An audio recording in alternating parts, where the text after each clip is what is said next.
kahit sa loob ng bahay, nakaganito ang lamig talaga dito. Ayoko kasi buksan muna ang heater kasi maya na lang.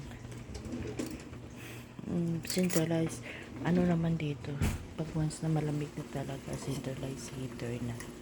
Pero ang sarap patulog sa gabi. Ito, nakapili ako ng noodle sa Walmart. Lalagyan ko ng pichay at kuha ako ng dahon ng sibuyas. May tanim ako eh. Dahon ng sibuyas sa labas. Tapos haluan ko kaya din siya ng kamatis. Pag may tinanim kami, aanihin ka talaga. Ayan.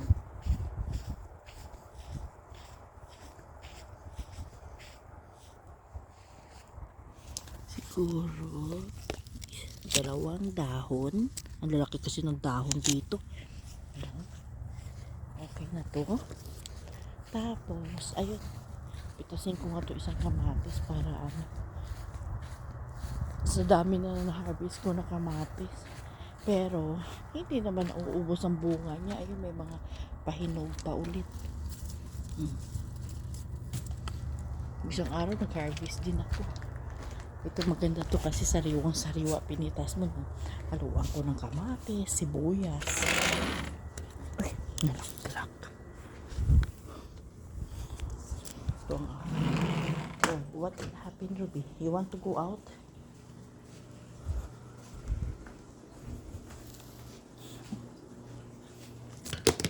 Tapos parang may ano doon. Haluan ko ng kung ano-ano.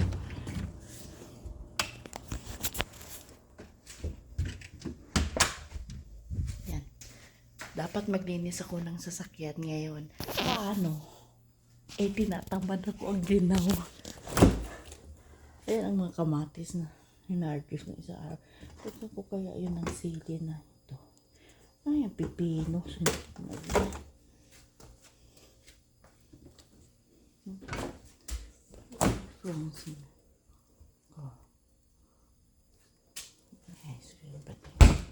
Gulo. Sabi nila ano daw yung tatak ng sasakyan namin. Hindi ko alam. Ano ito? GMC. Wala na ito sa Pinas eh. Hindi ako sanay sa mga pangalan na ganyan. Malay ko ba dyan? Okay. At may ipakita ako sa inyo. Kasi dati natataka ako bakit malambot. Ito ang sarap nito siya. Parang maliit siya na apple pero malambot siya. Hindi siya matigas. Kaya ito na ata yung paborito kong kainin dito pag nakaupo ako. Sarap din siya. And ito meron ako pag-aaralan driver education kasi kumuha ako ng teacher para magturo sa akin.